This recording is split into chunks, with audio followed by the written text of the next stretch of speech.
Yo, welcome back to the Spotlight here on rockstardreams.com. I'm your host and editor-in-chief of RSD, Keegan. As always, we are dedicated to sharing rad backstories, one artist and band at a time.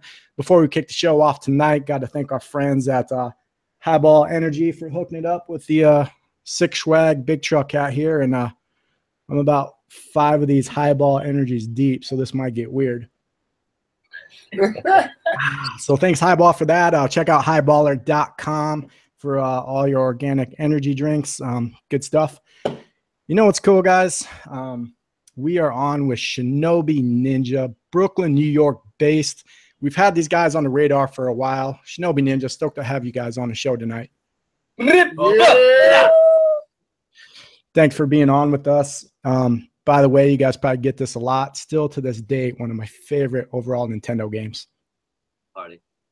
Hell yeah. For our audience here and some of your newfound fans on rockstardreams.com that are going to get a clip of your music shortly. If I had to describe you guys are like the Beastie Boys playing Nintendo with Sade while doing a line of Coke and slamming energy drinks. Oh shit! You blew it up with the Coke. Yeah. Blew it up with the Coke. Yeah, man, we're a weed band, but we get the idea. Respect. You hit it on the head, man. There's a lot going on for sure. Yeah, you guys just blends a lot of different sounds, man. Really dig it. I know we're talking about some of your fellow New Yorkers, Oxymorons, cool alternative hip hop group as well that just played the Parkside here in San Francisco. And man, you guys just blends of so much rad music, and you can just tell the different musical influences that are blending with your style and your different records over the last few years. So, you know, us here at RSD, we love backstories, man. So we would love to start there and how Shinobi Ninja formed, and tell us a little bit more about you guys. Been in a studio, and I was working there, and Mikey was an intern, and then he started working there. And me and Alex, we grew up together in Bensonhurst. I known Alex forever. And Baby G used to take vocal class at the studio. This guy was born at the same exact time that this guy was born. So wherever this guy went, he was going to follow him eventually. But actually, you know what? When I first met Mike, he had a hat on that said "Not Dave." And my name is Dave. My government name is Dave. I changed it because his name is Dave. So I became DA or Duke Sims, whatever. And he said, "Not Dave." And I said, "Who's that? Like, why do you have a hat that says not Dave?" So I got a twin brother. And do this. Boom. Seems legit. Shout out to DJ Axis Powers. Yeah.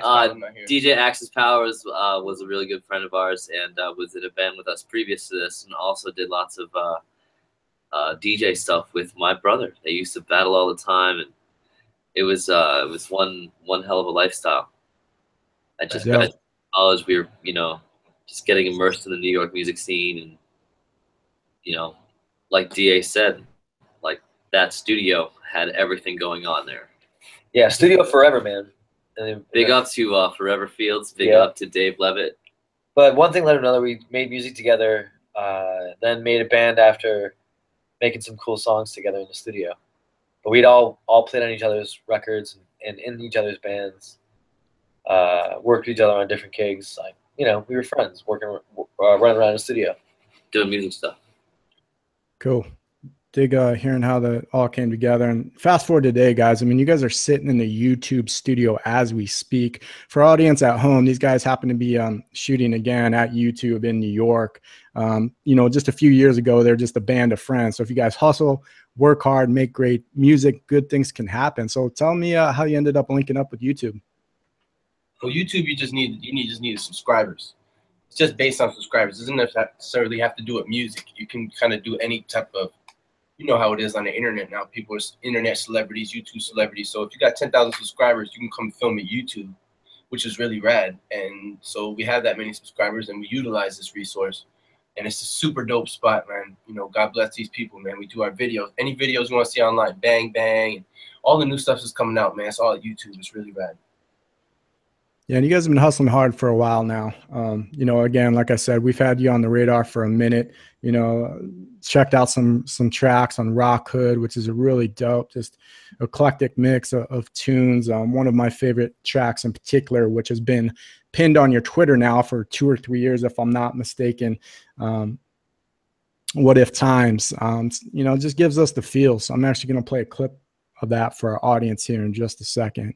So would love to get your guys' you know, thought process on kind of creating that song, because you guys, you know, before you're doing this hip hop and rock mergers, and then here comes this track where you guys just completely flip the script and write this song. Where did the inspiration for that come from?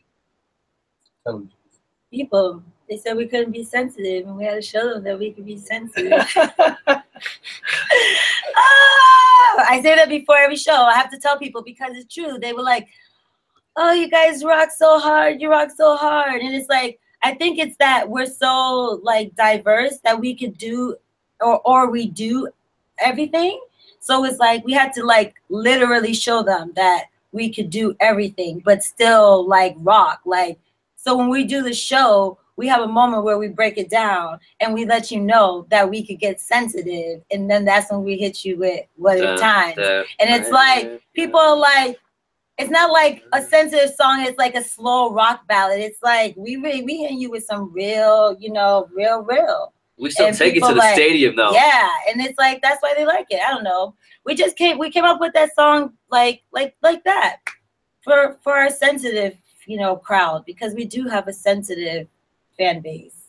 I also think it's really important to mention that just because we play lots of heavy music doesn't mean we don't know how to write a song.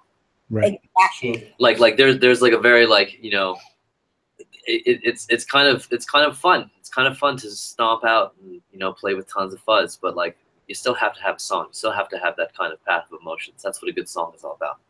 You know? Yeah, I dig that. And I think that really shows your guys' range as well. Because not a lot of bands can do that. You know, they're stuck in one genre, or they're pulling here and there and borrowing from different tunes. But man, I mean, you guys cover from punk to rock to hip hop to Rastafarian, surf rock, reggae. I mean, so many different songs that I really dig. On that note, let's play a clip for our audience here. Guys, this is Shinobi Ninja, What If Times, off of their album Rock Hood that came out a few years ago. Stay tuned. We got some of their newer music too. Here we go.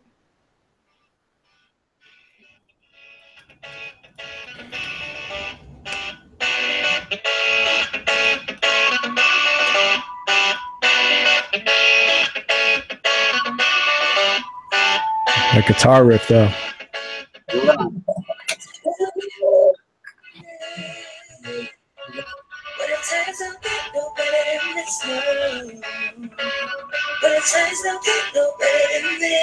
Wait for it. Well,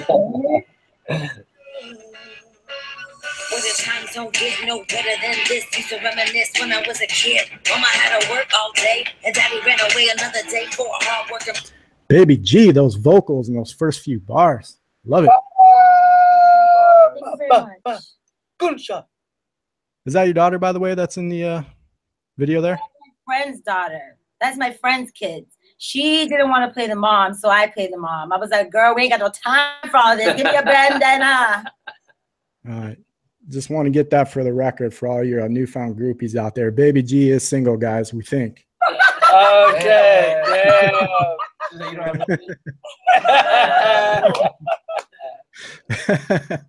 All right, guys, let's fast forward here a little bit, because again, this is off your album Rock Hood. It's available on iTunes now, guys. Just search Shinobi Ninja or Rock Hood, you'll find it.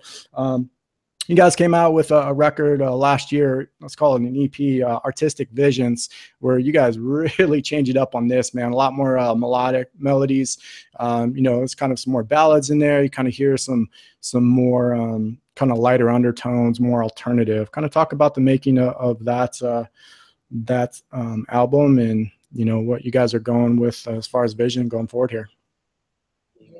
Artistic Visions is an interesting album because we had been making records in the studio and like kind of like, you know, doing these really elaborate productions for Rock Hood and Escape from New York, and we kind of just wanted to be free and do something different. Like all those songs were written, I think it was like 4 hours every day for 5 days.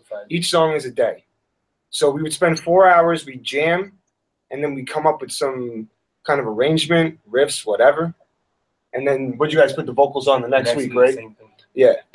So it was all freestyles. The album's all freestyles, like especially the music. we just played it all on the spot and just came up with it right there. A lot of the stuff is super organic. You know, it's kind of like really freeform. That's really what it is. Cool. Yeah. That's why the songs are so long. There's like these jam sessions and stuff, man. You know, it's a real like kind of like journey of just like being in a room together and having all your instruments plugged in one room with all the mics and, you know, and just feeling each other's energy like you were on stage. You know what I mean? Without a crowd, but you know, it's definitely loud enough. That's for sure in that little room. You know. But yeah. Cool.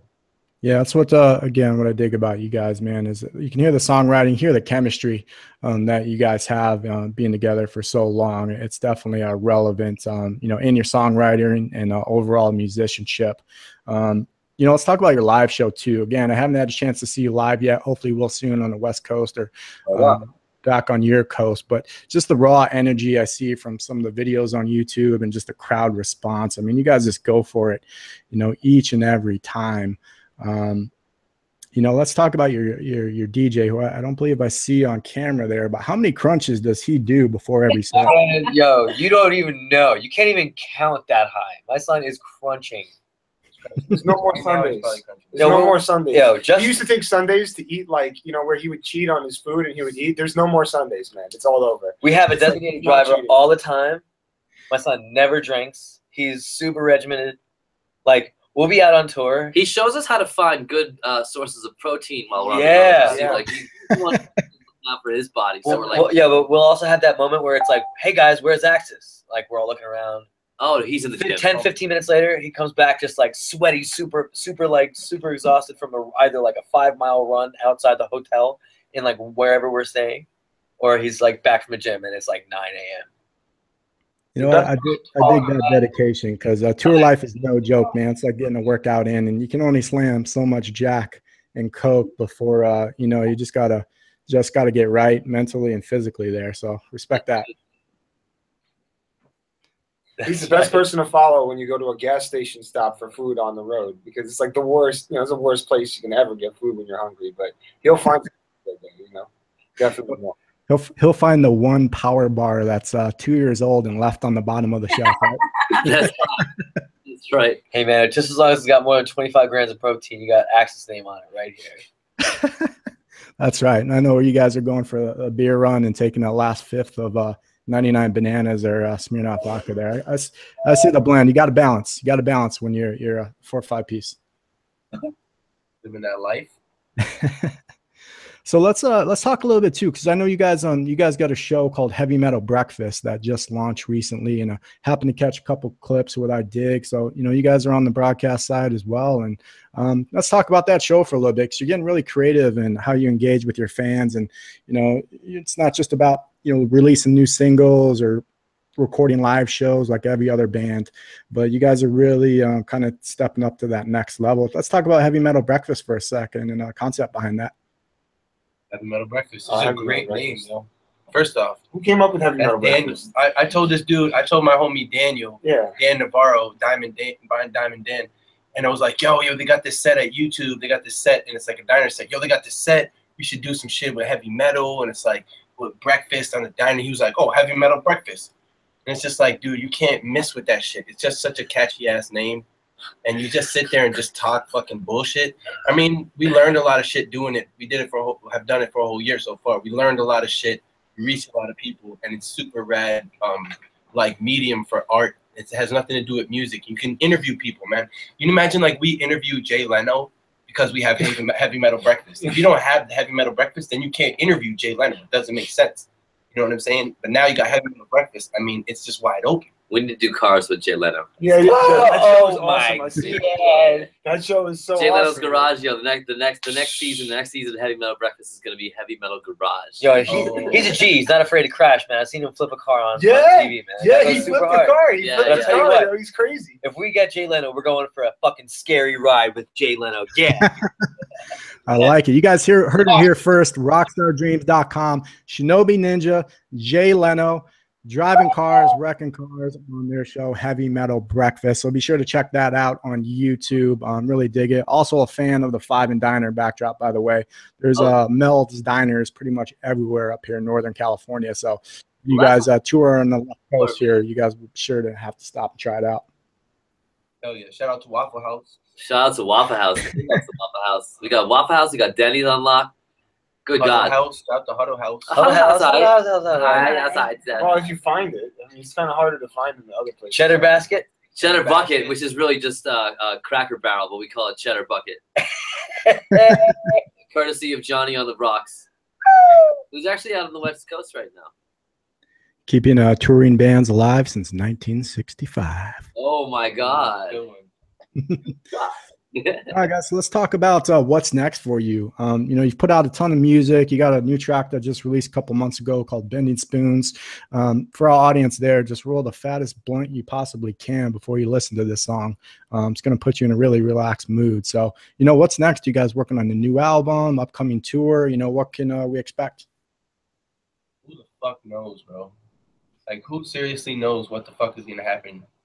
It's just like, holy shit. You know what I mean? Like, if you pay attention to the internet and you can see everything that happens on the internet live, like these things in the way that the world is with bands like us and the internet and the universe, you really can't even like put a box on what could happen to us. So it's really impossible to even say like, oh yeah, we're working on a new album. It's going to be rad. Like, it's so much more than that. It's like, I mean, who the fuck knows? I answered that. That's it. That's my answer. Who the fuck knows? A lot of dope shit. Check it out. It's coming. Yes. Cool. I like it. Well, you guys are the reason that we started RSD. You know, it's, those DIY bands that are just on the grind. They're going to make it happen with or without an A&R at a record label, which I really respect. And, you know, you guys do what you want creatively. You don't have an A&R telling you what songs got to be on the next album or just trying to push sales. So we certainly appreciate that, and keep making good music, guys. Thank Rock you, and bro. roll, brother. Well, cheers, guys. Again, we're on with Shinobi Ninja. Be sure to find them on YouTube, iTunes, everywhere, Spotify. These guys are out there. They're grinding. Internet. Catch them on tour soon. Be sure to download that music. Support your local bands. Support your national bands. Support your global bands. Thanks for being with us here on the Spotlight on rockstardreams.com. Thank you, yo. Holla.